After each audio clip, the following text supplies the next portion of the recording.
नमस्कार, स्वागत है आपका। आप देख रहे हैं द न्यूज और मैं रानी गुप्ता आपके साथ। हरियाणा में बीजेपी और जेजेपी का गठबंधन टूट चुका है। मुख्यमंत्री मनोहर लाल खट्टर ने राज्यपाल को अपना इस्तीफा दे दिया है, जिसके बाद से ही लगातार हरियाणा में सियासी हलचल बढ़ी हुई और इन सब के बीच में बड़ी खबर सामने ये आ रही है कि आज शाम को 5 बजे नई सरकार का शपथ ग्रहण होगा और नए मुख्यमंत्री होंगे हरियाणा के नायाब सिंह सैनी। आपको बता दें कि उन्हें विधायक दल का नेता चुन लिया गया है। यह भी कहा जा रहा है कि जेजेपी के 4-5 विधायक टूटकर बीजेपी में शामिल हो सकते हैं और इसी के साथ ही 5 नए चेहरे भी मंत्रिमंडल में शामिल हो सकते हैं। आपको बता दें कि अब जिस तरीके से विधायक दल की बैठक हुई थी, तो इस बैठक में बकायदा नायाब सिंह सैनी का नाम खुद राज्य के पूर्व सीएम मनोहर लाल खट्टर के द्वारा प्रस्तावित किया गया, जिसके बाद सभी ने इस पर मुहर लगा दी और ये चर्चा अब हो चुकी है कि राज्य का अगला सीएम नायाब सिंह सैनी होंगे और इसको लेकर के बकायदा तैयारियां भी शुरू हो चुकी है। शाम के 5 बजे शपथ ग्रहण समारोह होगा और नई मंत्रिमंडल का गठन भी किया जाएगा। आपको बता दें, इसी के साथ ही इससे जुड़े हुए कई सारी खबरें भी सामने आ रही है। कहा जा रहा है कि हरियाणा बीजेपी अध्यक्ष नायाब सिंह सैनी ओबीसी हैं। सैनी को मनोहर लाल खट्टर का विश्वास पात्र माना जाता है। उन्हें संगठन में काम करने का एक लंबा अनुभव है। सैनी आरएसएस से आकर बीजेपी युवा मोर्चा के जिला महामंत्री बने हैं। खट्टर ही उन्हें राजनीति में लेकर आए और खट्टर ने ही उनको सीएम बनाने की पैरवी की है।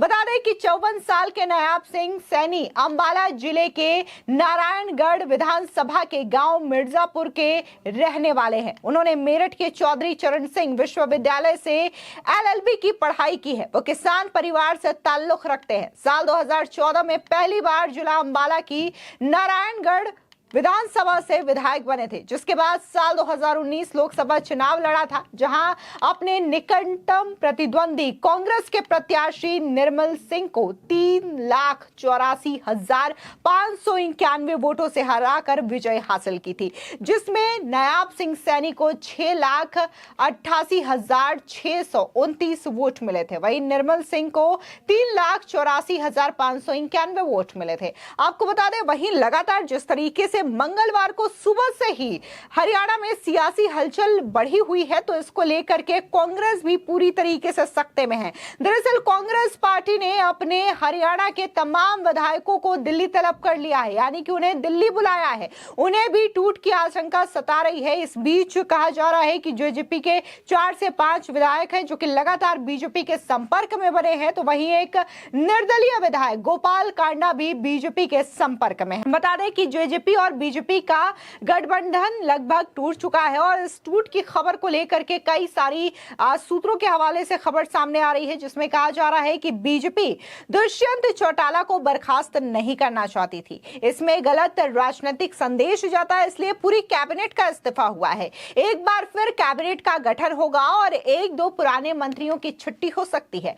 राज्य में विधानसभा चुनाव समय पर ही होंगे, लेकिन लोकसभा के साथ कराने की कोई बात नहीं है। उप मुख्यमंत्रियों को लेकर अभी तस्वीर साफ नहीं हुई है। हो सकता है कि जातीय समीकरण को साधने के लिए 2 डिप्टी सीएम बना दिए जाए। चौटाला की पार्टी के कई विधायक बीजेपी के संपर्क में लंबे समय से हैं, लिहाजा उनका समर्थन लिया जा सकता है। बीजेपी चौटाला से रिश्ता तोड़कर यह साफ संदेश देना चाहती है कि वो हरियाणा में गैर जाट की राजनीति करेगी। राज्य में गैर जाट 80 और जाट 20% के अनुपात में है।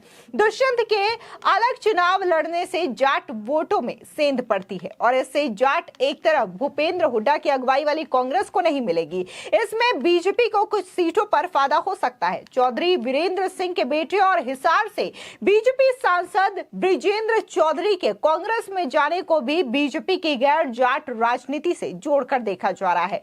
दुष्यंत लोकसभा की 2 सीटें मांग रहे थे, लेकिन हरियाणा बीजेपी अकेले ही सभी 10 सीटों पर लड़ने के पक्ष में थी और इस प्रक्रिया को निभाते हुए उन्होंने ऐसा किया है और मुझे ऐसा लगता है कि एक बार फिर दोबारा आज जो शपथ होगा तो मनोहर लाल जी ही शपथ लेंगे।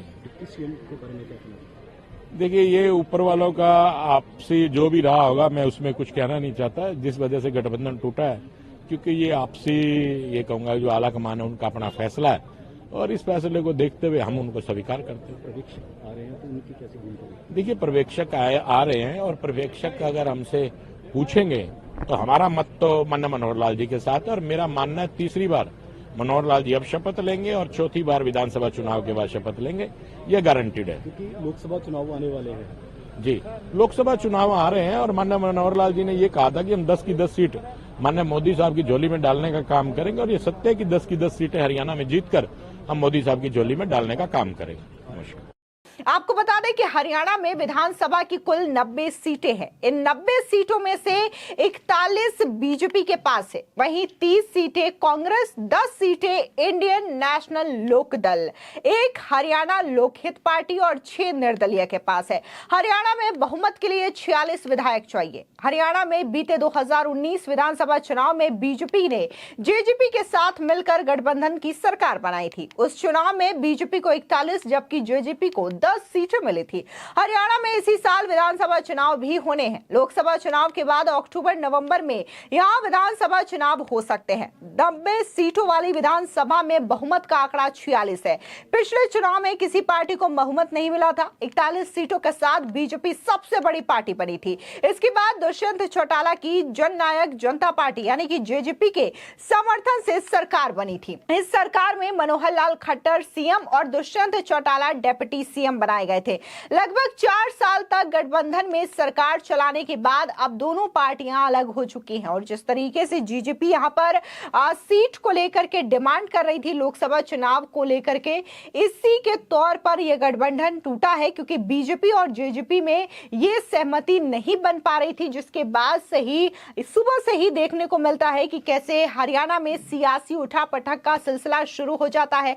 पहले राज्य के जो सीएम रहे पूर्व सीएम मनोहर लाल खट्टर वो अपना इस्तीफा देने की बात करते हैं, उनकी खबर सामने आती है। उसके बाद वो राज्यपाल के आवास पहुंचते हैं जहां पर वो अपना इस्तीफा सौंप देते हैं, जिसके बाद बीजेपी की यहां पर मीटिंग होती है और वहीं दूसरी ओर कांग्रेस भी इस पूरे मामले को लेकर के लगातार सख्ते में है और अपने विधायकों को वो दिल्ली बुला चुकी है ताकि किसी भी तरीके से जो कांग्रेस के विधायक हैं वो इधर उधर ना जाए। और ऐसे में अब बड़ी खबर ये सामने आ रही है कि हरियाणा के नए सीएम नायाब सिंह सैनी होंगे और बकायदा इसको लेकर के सर्वसम्मति से मुहर भी लग चुकी है और शाम के 5 बजे शपथ ग्रहण समारोह होगा और नए नए चेहरे भी इस मंत्रिमंडल में शामिल होंगे। फिलहाल इस पूरे मामले को लेकर के आपकी क्या राय है, हमारे कमेंट सेक्शन में जरूर बताएं। धन्यवाद।